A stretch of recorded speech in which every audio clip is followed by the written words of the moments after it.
శరీరానికి కావాల్సిన ఆయిల్స్ ఏవైతే ఫ్యాట్స్ ఉన్నాయో అది నూనె గింజల ద్వారా వస్తాయి, పువ్వుల గింజల ద్వారా వస్తాయి. అలాంటిది కొబ్బరి గానీ, నువ్వులు గానీ, ఆవాలు గానీ, పల్లీలు గానీ ఇవన్నీ ఆయిల్స్ ఉన్నాయి. కుసుమలంటారు పువ్వుల ద్వారా వస్తాయి. ఇంకా సాఫ్లవర్, సన్‌ఫ్లవర్స్ అంటారు. సన్‌ఫ్లవర్ అంటే మళ్ళీ పువ్వుల ద్వారా వస్తాయి. సో, ఇలాంటి ఎన్నో ఆయిల్‌ని హోల్‌సమ్‌గా ఎవరైతే తీసుకుంటారో ఆళ్ళకి కొలెస్ట్రాల్ ఉండదు. అంటే కొబ్బరి ఉందనుకోండి, కొబ్బరిని ఎవరైతే ఎండుగా గాని తీసుకుంటే వాళ్ళకి ఆయిల్స్ ప్రాబ్లమ్సే ఉండవు.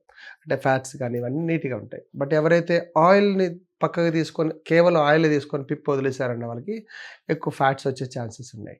సో, వీలైనంత వరకు సీజన్‌ని బట్టి శీతాకాలంలో ఎత్తుకుంటే ఆవాల నూనె, నువ్వుల నూనె వాడండి. ఎండాకాలంలో అయితే కొబ్బరి గానీ, పల్లీలు గానీ వాడుతుండండి.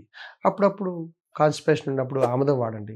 సాఫ్లవర్, సన్‌ఫ్లవర్ ఆల్ సీజన్స్‌లో వాడుకోవచ్చు. సో, ఇలాంటివన్నీ మీ ఆయిల్ కంటెంట్ ఎక్కువున్నా, తక్కువున్నా ఇలాంటి కొలెస్ట్రాల్ ప్రాబ్లమ్స్ లేకుండా ఉండడానికి సీజనల్ వైస్ అంటే ఎవ్రీ 3 మంత్స్‌కి మీ ఆయిల్ ప్యాకెట్స్ మార్చుకోండి.